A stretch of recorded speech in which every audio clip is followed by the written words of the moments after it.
If you believe that Ms. Harris is a risk, and if you believe that Trump is a risk, I would point out to you that both are true. But your greatest risk is you. Your greatest risk is not controlling your emotions, not doing enough work. Don't let Trump or Harris be an excuse to fail. You're watching Silver News Daily. Subscribe for more. Did you know that silver demand is about to surge like never before? And this isn't just a minor bump. We're talking about a massive increase that could send prices skyrocketing. Rick Rule, a respected voice in the investment world, is predicting a major shift. And today, we'll break down exactly why this surge in industrial demand could push silver prices through the roof. Stay with me, because what we uncover could change how you see the future of silver. Joke that we've accurately foreseen 17 of the last 3 recessions. And so I try to stay partly in the market, but I also maintain a fair bit of liquidity, in effect attempting to have my cake and eat it too. We've talked before too, Dunnigan, about the fact that having cash necessarily means negating purchasing power. If you're receiving 4.5% or 5% on your savings, and the purchasing power of your savings is declining at 7.5% compounded, it means that your purchasing power is declining by 2.5% a year, which is unpleasant. But if you believe that there is a reasonable chance of a decent decline and an outside chance of a liquidity event like 2008, then I think that you have to be reasonably liquid, which I am. Now, I need to say that in my life, I've made money on the micro, not on the macro. I've made money by studying individual companies in greater depth than other people have, and deciding sometimes that almost irrespective of the big picture outcome, that something is cheap enough, or at least that the juxtaposition of risk to reward is attractive. So while I believe that Biden is a risk, Biden's not a risk anymore. He's on the beach where he can do no harm, which is great. If you believe that Ms. Harris is a risk, and if you believe that Trump is a risk, I would point out to you that both are true. But your greatest risk is you. Your greatest risk is not controlling your emotions, not doing enough work. Don't let Trump or Harris be an excuse to fail. Remember that it's your money and the buck stops with you. I need to say that I am concerned in the intermediate term that so many of the idiotic policies of both candidates attract anything but widespread skepticism and scorn among the electorate. But I'm not going to let that intermediate term concern keep me from making money. Silver has always been a key industrial metal. But what's happening right now is unprecedented. The demand for silver is surging, driven by the rapid expansion of industries like electric vehicles and renewable energy. Think about this: electric cars, solar panels, and even the tech inside our smartphones all rely heavily on silver. One of the biggest game changers is Samsung's new solid-state battery technology, which could require up to 5 grams of silver per battery. As more of these technologies hit the market, the need for silver is set to skyrocket. And this is just the beginning of the Industrial Revolution that's driving up demand. Could this be the reason silver prices are about to break out? There's so much confidence in the market. If the Fed does cut interest rates and gold doesn't respond dramatically, then the next move in gold is lower, which I'm okay with. I don't measure gold in weeks or even months. I measure it in years. And I feel very comfortable about what gold has done, starting with a starting point in either 1970 or 2000. I'm content in both circumstances. The discussion of gold and the gold stocks is much more nuanced. It goes like this. If you believe gold is going up, buy gold. That's insurance. You buy the gold stocks for a different reason. You buy them because you believe that they're companies that will outpace their competitors, or at least as a class, outpace the market. I would remind your viewers, or inform them if they didn't already know, that sometimes the gold miners can dramatically underperform gold. I point to the period 2000 to 2010, when the gold price advanced from about $250 to about $1,750. And the free cash flow per share on the XAU fell.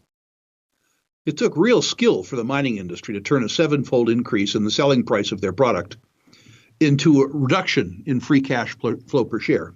But they did it. They accomplished the impossible. They put stupid projects into production. They did stupid mergers and acquisition. Importantly, they issued enough shares. In other words, they inflated their share counts dramatically enough that the free cash flow per share declined. I would urge your listeners to consider, too, we've talked about this before in your program, that if you come down to the junior miners, or those that purport to be miners, the junior mining companies per se, if you merged every one of them in the world together and formed one company, we'll call it Junior Explorco, that company would lose $2 billion a year in a good year and $6 or $8 billion a year in a bad year. So what do you pay for that industry, Dunnigan? Do you pay 8 times losses? 12 times losses? If it's in favor, 15 times losses? So there's reason for caution. On the other hand, both of those statistics hide the fact that the finest mining companies perform extraordinarily well. In the juniors, probably 5% of the 3,000 public companies worldwide generate so much performance that they add legitimacy and sometimes luster to a sector that loses $2 billion a year. And among the seniors, you don't have to own the XAU. You don't have to own all 40. You can own the 5 or 6 best companies. Yes, they are premium priced compared to the others by most metrics. And 2, if the gold price really goes on a romp, it'll be the inefficient companies that outperform the market, not the most efficient companies. In my declining years, Dunnigan, I'm okay if you take away some of my upside, provided that you take away most of my downside. So I would urge your listeners, irrespective of their focus on the big ones or on the little ones or on some of both, that they focus more on stock selection. Let's talk about one of the biggest contributors to this growing demand, electric vehicles. The EV market is booming, with companies racing to produce the next generation of cleaner, more efficient cars. What many don't realize is that silver plays a critical role in the manufacturing of these vehicles. From the wiring systems to the battery components, silver is essential for its conductive properties.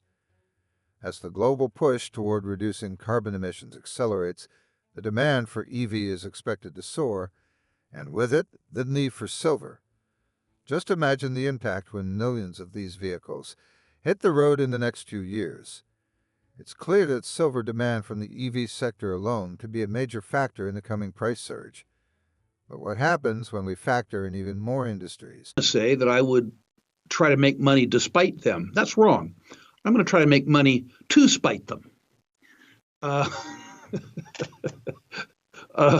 Among other reasons. I suspect that should Ms. Harris be elected, that the market will perform less well in the near term than should Mr. Trump be elected. The reason for that is that most investors are or seek to become rich people. And Ms. Harris is running on a determinedly populist theft agenda. The idea of taxing unrealized capital gains is a completely preposterous idea.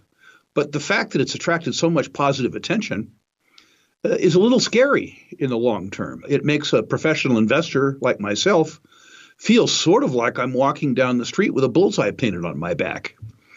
I don't expect her to get away with it. You know, those Wall Street backers of hers who have always prevented, as an example, the carried interest exemption from getting taken away, probably have a little visit with her, slap her around a bit after the election. What bothers me isn't so much the proposition as its popularity outside the Beltway. And that is scary. Not to be outdone, some of Mr. Trump's proposals exhibit a real profound weakness with mathematics. And the fact that people appear to take him at face value sort of tells me that a distressing number of Americans never got beyond grade 5 or 6 math. It's an odd circumstance out there. It reminds me a bit of when I was in my late teens, in the early part of the decade of the 60s. And I was listening to the blandishments of all the people running for office and looking at the circumstance around me and expressing some skepticism about my future from a macro viewpoint. My grandfather said, son, my generation had the odd challenge too. The Great Depression, World War II, Hiroshima, Nagasaki. You'll get through this just fine.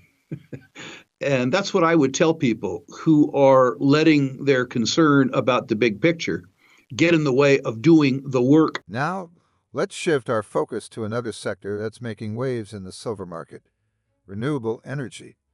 Solar power, in particular, is a massive driver of silver demand. You see, silver is a key component in solar panels, thanks to its unmatched efficiency in conducting electricity. With global governments pushing aggressive green energy initiatives, solar power installations are skyrocketing worldwide.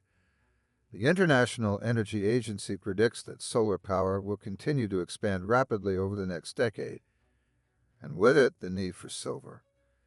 As more solar farms and rooftop panels are built, silver's role becomes even more critical. The combination of electric vehicles and solar energy alone is creating a tidal wave of demand. Could this be what catapults silver prices to new highs? To develop a term market where buyers and sellers can meet in the market for 5 years, 10 years, or 15 years, and where price certainty is available, will occur in lithium. And I think it'll occur over the next year and a half or 2 years. In other words, I think a year and a half from now, the stage will be set for lithium to go on a run just like uranium did. And that will coincide with a period of maximum hate. So start understanding the lithium game right now. Prepare a shopping list. Be prepared to be a little early. The second one is platinum group metals, PGMs. They sold off for very predictable reasons. The Russians needed to raise money, just like 1990. And one thing that the Russians had that they could sell was platinum and palladium, and sell they did.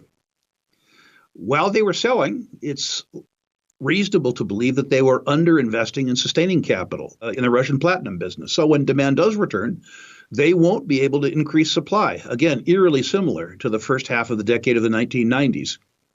Meanwhile, politics and legislation in South Africa has precluded further investment in the South African platinum and palladium production. Nobody wants to spend $2 billion mechanizing a platinum mine when the government says, we'd like to own that, thank you, and we'd like not to pay you for it. Meanwhile, the extraordinarily low prices around platinum are jeopardizing medium and high cost producers outside of South Africa and Russia. So platinum and palladium, platinum group metals, a wonderful place to look.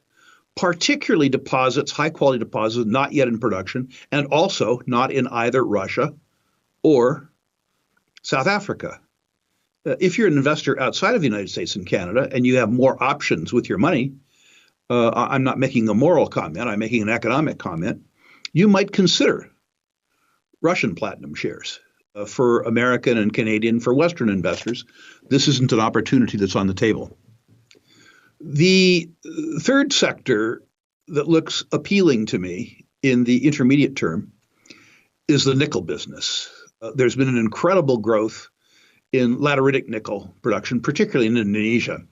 And that growth won't stop for probably another year. But the extraordinarily low prices that we're seeing in the nickel prices and the increasing costs that we're seeing for energy, particularly in Indonesia, because lateritic nickel production is extremely energy intensive, will slow down the growth in nickel pricing. Meanwhile, the sulfide nickel deposits worldwide are shutting down in droves because they can't compete. Of course, It's not just industrial demand driving silver.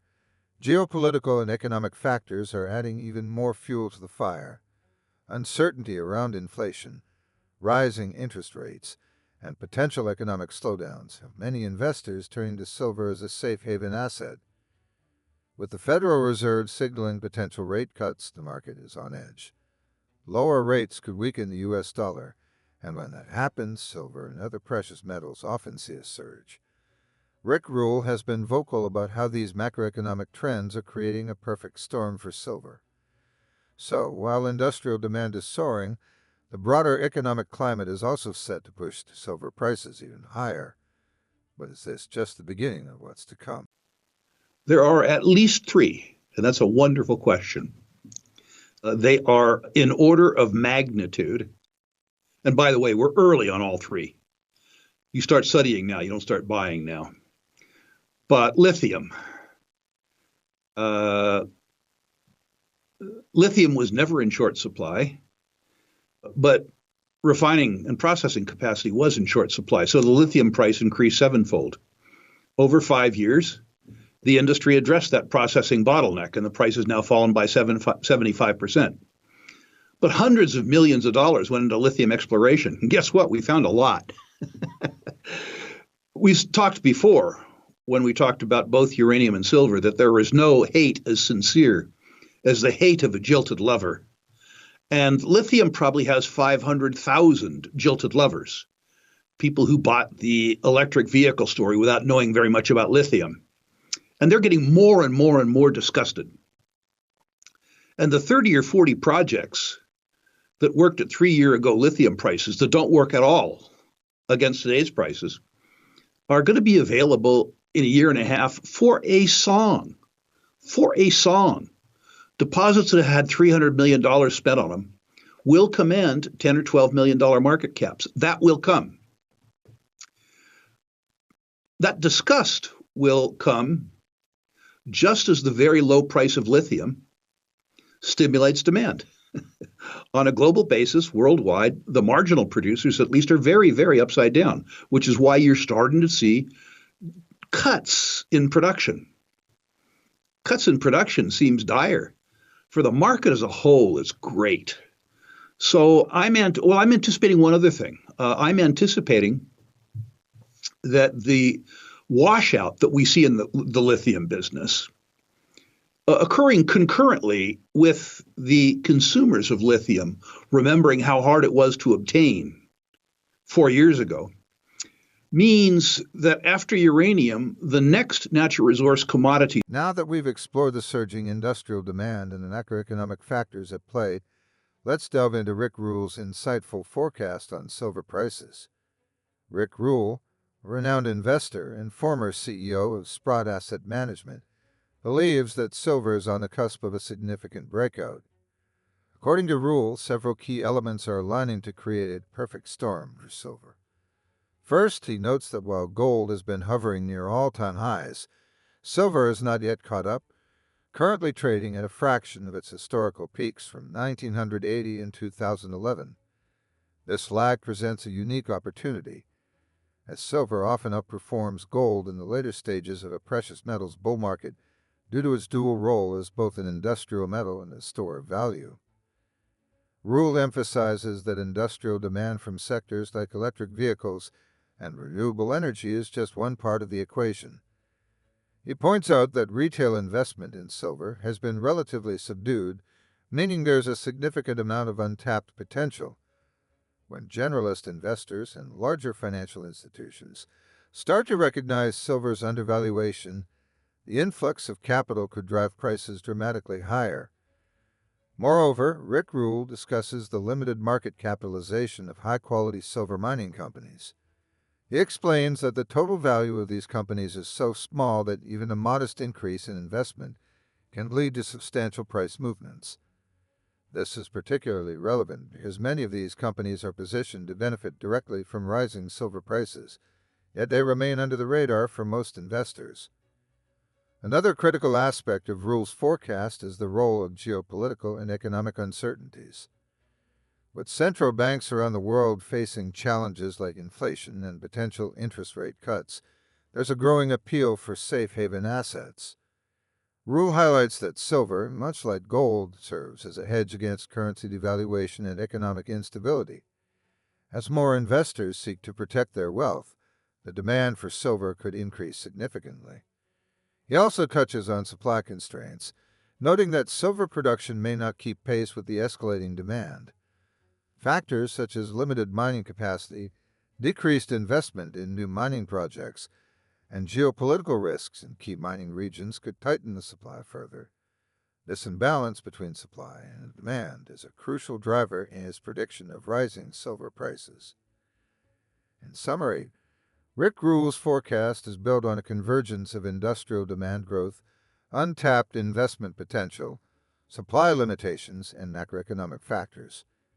He suggests that these elements together could propel silver prices to levels that might surprise even the most optimistic investors.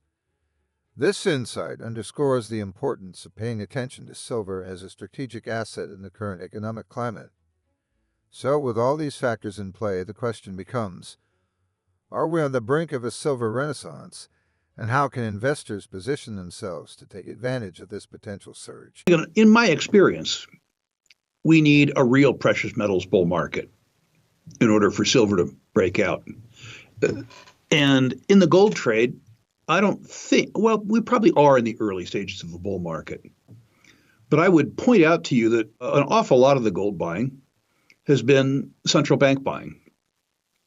I would ask you to look at your own gold brokerage business in terms of retail participation. While it is true that for the last 20 weeks, there has been net retail buying, at least as evidenced through the ETFs, that retail buying is tepid. The move that we've seen in the gold price, while welcome to the gold adherents, is not anything like the move that we saw in the gold price in 1971 or 1976, or in 2002, 2003, or in 2009. And it takes that type of buying.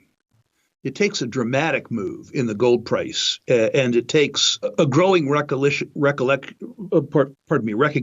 of the precious metals narrative among generalist investors, not you and I, to move the silver price. And we haven't seen that yet. What we have seen is dramatic moves in some silver equities that have performed as companies. Look at Silver Crest after the disappointment around the reserves valuation when they reached nameplate capacity and started generating cash. Stock's been on a tear. Mag Silver, stock's been on a tear. Abra Silver, Vizsla Silver, Aya Silver. The thing that I want to point out to your listeners is that the market cap of reasonable quality silver companies is so small that, first of all, when the generalist investor decides to crowd into them, there isn't enough room in the market caps to contain it. And secondly, there's a coterie of professional investors, myself included, who is willing to buy the high quality silver stocks in anticipation of the money coming into it, in the same fashion that there was a group of us willing to buy uranium stocks in 2021. Understanding what would happen in the face of the uranium price increase. There's a group of us that are, I wouldn't say we're happy, but we're conditioned to being a year and a half or 2 years early. And what you're seeing in those high quality silver stocks is absolutely pro-positioning. Are we going to be early? Probably. Are we going to be wrong? Maybe. But it's a really interesting print if you think about putting together a portfolio of those companies where if you're wrong, you lose 30, 35, maybe 40%. And if you're right, you make 500% or 600% or 1,000%. It's precisely that juxtaposition of risk to reward that your listeners need to familiarize themselves with. And while they all want the upside, they need to ask themselves if they can stand the volatility, if they can stand the time it takes to be involved in the trade. And most importantly, if they're willing to do the work to segregate in movie terms the good from the bad, from the truly ugly, because there's lots, there's lots in that latter category. While demand for silver is surging across multiple industries, there's an often overlooked factor that could send prices even higher: supply constraints. The global silver supply chain faces significant challenges, and Rick Rule has been vocal about the potential consequences of this imbalance. Let's break this down. Silver production has been relatively stagnant over the past 2 years, with many mining companies struggling to keep up with demand. Unlike gold, silver is primarily produced as a byproduct of other metals such as copper, zinc, and lead. This means that silver's production rate is closely tied to the fortunes of those industries. When the global economy faces slowdowns, production of these base metals tends to decline, which directly impacts the availability of silver. Rick Rule also highlights the underinvestment in new silver mining projects as a critical factor in limiting future supply. For years, there's been a notable lack of capital directed towards silver exploration and development, with mining companies focusing on more profitable ventures like gold or copper. Silver has often been left behind. This has led to a depletion of easily accessible silver reserves, making it harder and more expensive to mine the metal. Geopolitical risks further exacerbate these supply issues. Many silver-rich regions, such as Latin America, face political instability, regulatory hurdles, and even nationalization risks, which have delayed or canceled mining projects. Countries like Peru and Mexico, two of the largest silver producers, have seen rising political movements calling for stricter mining regulations and higher taxes on foreign companies. These developments could significantly reduce the output of silver in the coming years, limiting the global supply even further. Moreover, let's not forget the increasing cost of mining itself. Energy prices have been climbing, and since mining is an energy-intensive industry, this adds yet another layer of difficulty for silver producers. Higher costs can discourage mining companies from expanding operations or investing in new mines, further tightening supply. Now, think about the combined effect of these factors. On one hand, we have a rapidly increasing demand from sectors like electric vehicles and solar energy, pushing the need for silver higher than ever before. On the other hand, we have a constrained supply chain, struggling to meet this demand due to underinvestment, geopolitical risks, and rising costs. This creates a perfect setup for significant upward pressure on prices.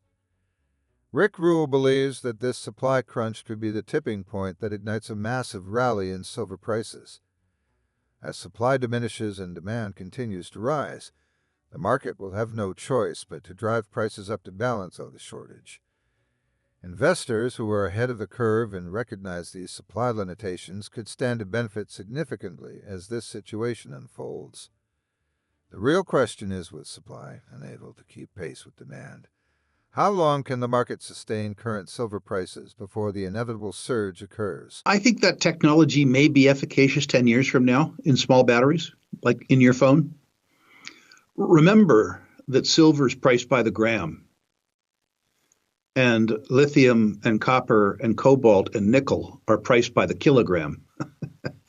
You can afford a lot of inefficiency if your raw material is 100 times, not percent, times cheaper than the alternative. And they accompanied that, or at least some analysts did, who were breaking that story out about a week ago, saying that there are already some high-end automobile manufacturers that they're talking about employing that new premium battery in their premium and less cost conscious consumer segment of their product. You're just saying that's not going to move major markets. That's just early adopters. Yeah, I don't think it's going to make an enormous difference. I think it might end up making a difference in specialized high utility applications, micro batteries for microelectronics. I think it could make a big difference. That, by the way, is a big market. But my suspicion is that silver won't even make inroads against lead acid batteries, conventional batteries, in the next decade. We just missed being able to popularize your recent boot camp that you did on private placements, but want to ask you if you have another one on the horizon that we should be aware of that our viewers can start looking towards so that they'll get prepared. We have, well, two things. Any of your listeners who are accredited investors who participate in private placements, we just did a very dense 8-hour-long boot camp. This is not for tourists. This is not for people who come for entertainment. We made people work very, very, very hard. If you are a private placement investor or would like to be a private placement investor, this information was timeless. It'll last for years. Anybody who wants to and anybody who invests in private placements should. Those tapes are available for $99. If you download the tapes, pay me the $99 and tell me you didn't get your money's worth, I'll give you your money back.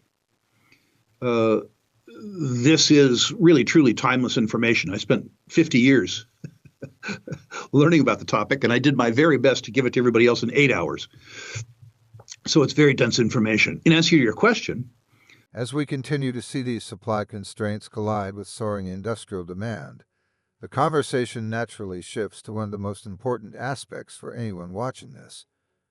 What does this mean for investors? Rick Rule emphasizes that the current silver market offers one of the most compelling investment opportunities in the precious metal space, but the window to act may be shrinking. Let's start with where silver prices currently stand. While we've seen some volatility, silver is still trading well below its historical highs, despite its increased demand across critical industries. Rule believes this undervaluation presents a unique opportunity, especially considering the gap between silver and gold.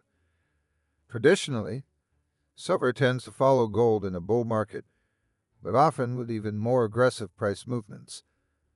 We haven't seen silver catch up yet, which means it might still be in the early stages of a significant rally. But here's where it gets really interesting. Most retail investors and even many institutional investors haven't fully grasped the potential of silver right now. While gold has captured a lot of attention due to its role as a safe haven asset, silver has flown under the radar. According to Rule, this creates a scenario where silver is ripe for a surge, once the broader market wakes up to its true value. When that happens, the influx of investment could drive prices higher very quickly. Rick Rule points out that high-quality silver mining companies are another key part of this story. Many of these companies are undervalued relative to their potential, making them attractive targets for savvy investors. With limited capital flowing into silver exploration, especially in comparison to gold, the companies that are already well-positioned to produce silver stand to benefit the most. This is particularly true for those operating in stable geopolitical environments, where the risk of disruptions to supply is lower. Another crucial point is the liquidity and market cap of silver-related investments. Compared to gold, the silver market is relatively small. This means that even a modest increase in investment demand can have an outsized impact on prices. As Rule explains, when generalist investors start entering the silver market, the surge in buying could overwhelm the limited supply, pushing prices up sharply. For individual investors, this situation creates both opportunity and urgency. The current price levels of silver in silver mining stocks offer an attractive entry point for those looking to gain exposure to this potential rally. However, with demand rising and supply tightening, the window to act may be narrowing. As more investors recognize silver's potential, the market could experience a dramatic shift, meaning those who act early could see significant returns. So, where do you stand? Will you capitalize on this moment, or will you wait until silver prices have already made their big move? I think it's all true. I think that the market share of electric vehicles will slow because I think society's ability to subsidize them will slow, and fossil fuels are much more efficient. That notwithstanding, there is a real belief in burning less carbon. And so I think that electric vehicle utilization, particularly in rich urban areas, will continue to increase. And I think the future is wide open in the battery business. All kinds, from the little tiny ones in your cell phone, all the way up to the utility scale batteries that are required to make utilities work. But I think The bigger play is simply the electrification of the world. 1 billion people worldwide that have no access to primary electricity. They're going to get it. They're going to get it in the next 20 years. The 2 billion people on Earth that have access to unaffordable or intermittent electricity.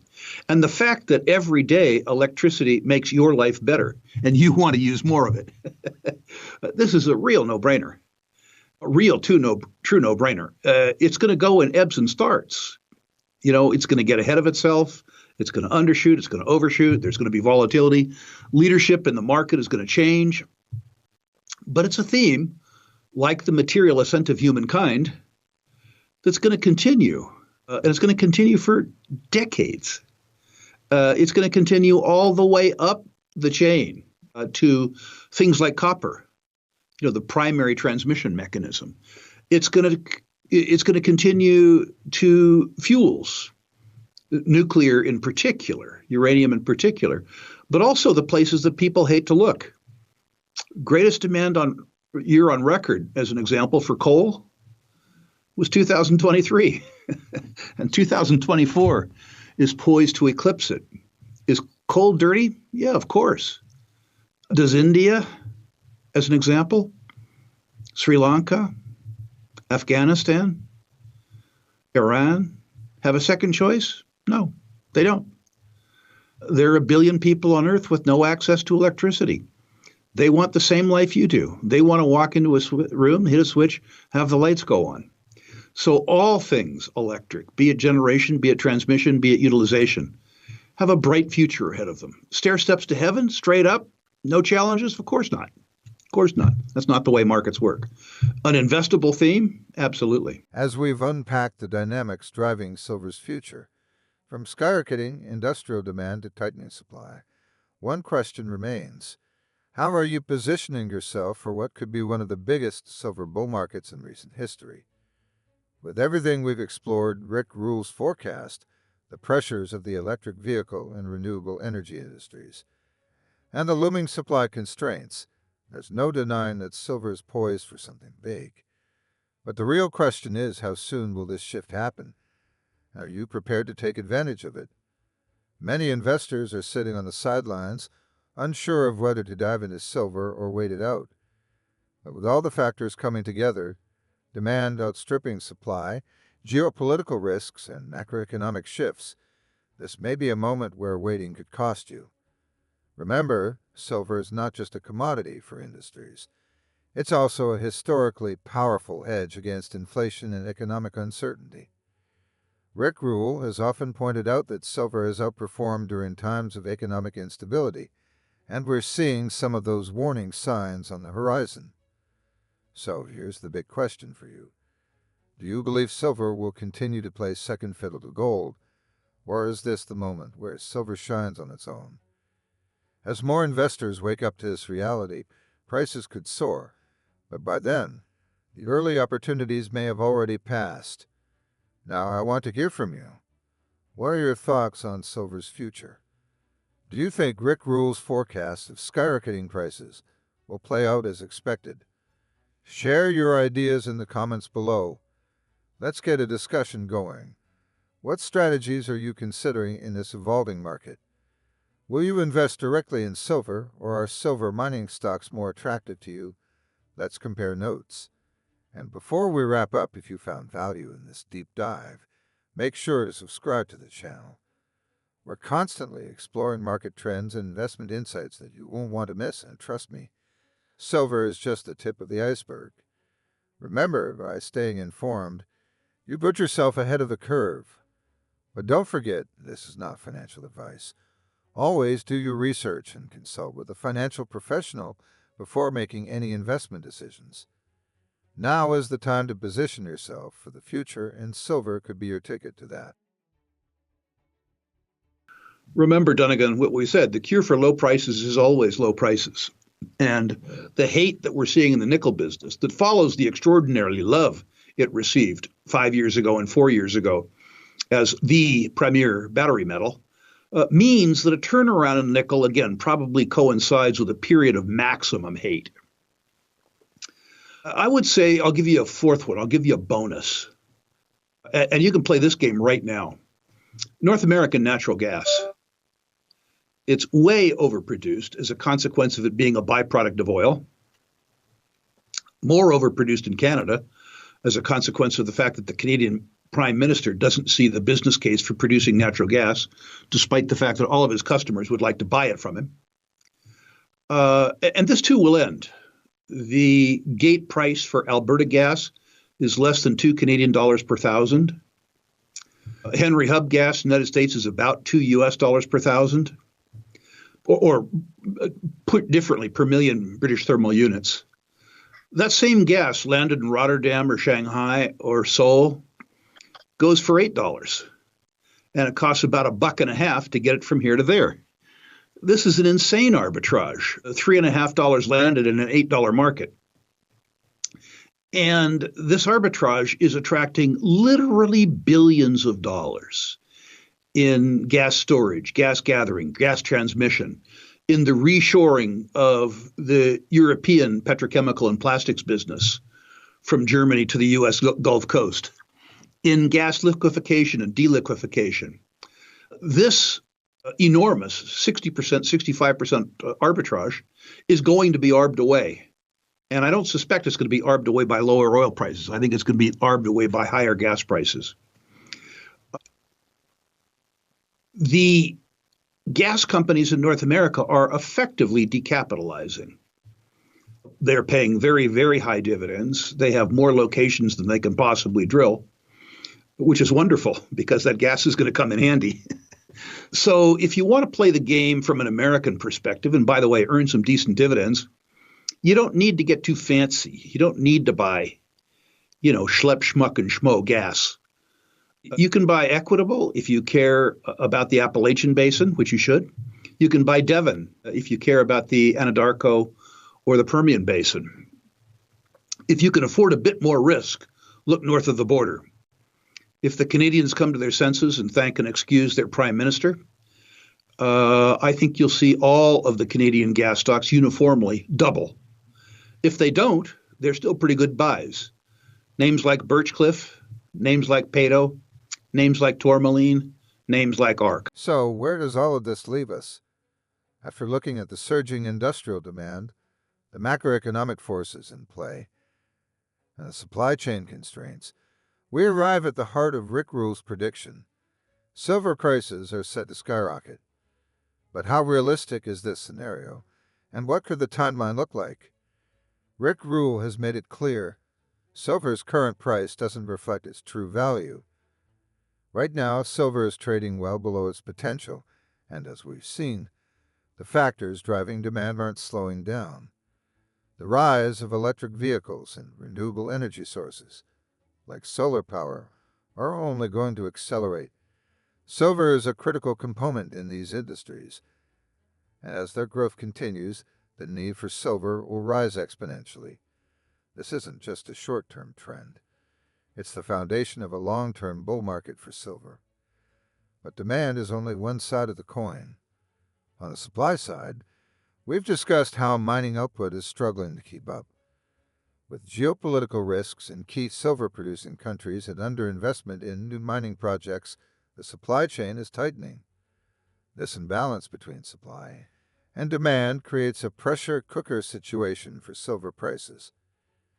As demand outpaces supply, it's inevitable that prices will have to rise to meet this new reality. Now, let's bring this back to Rick Rule's prediction.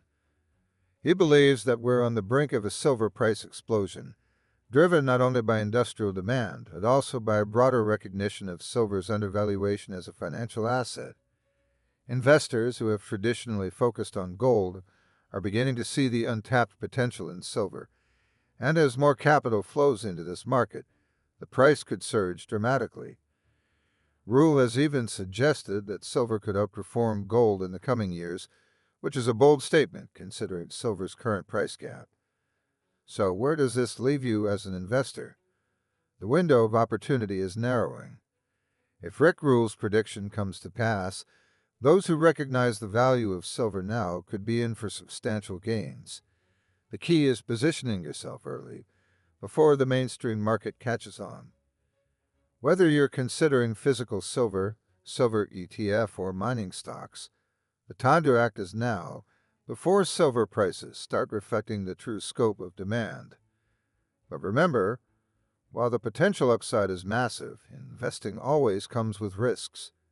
Silver, like any commodity, can be volatile and prices can fluctuate based on a variety of factors.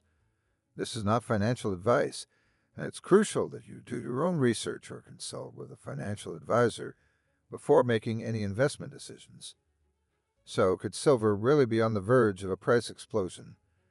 With industrial demand soaring, supply tightening, and economic factors creating a perfect storm, Rick Rule's forecast suggests that silver's moment in the spotlight is approaching faster than we think. If you believe in the fundamentals we've outlined, now may be the time to get ahead of the curve and secure your position in this evolving market. If you found this discussion insightful, make sure to subscribe to the channel for more expert analysis on silver and other critical market trends. And as always, let's keep the conversation going in the comments. What's your strategy for capitalizing on silver's potential? The boot camp that we have coming up is on Tier 1 deposits, another subject near and dear to my heart. I define a Tier 1 deposit as one of the most competitive deposits of its type, of its commodity in the world, with in situ recoverable reserves and resources at current commodity prices exceeding $10 billion and hopefully exceeding $20 billion, in the lowest cost quartile worldwide in its commodity, and in the best quartile worldwide in terms of return on capital employed, but at least 25% return on capital employed. These, when they occur at affordable prices, almost always occur because there's a wart. The wart might be political risk. In one case, a country that we'll talk about is in Malawi, a country that many people can't pronounce.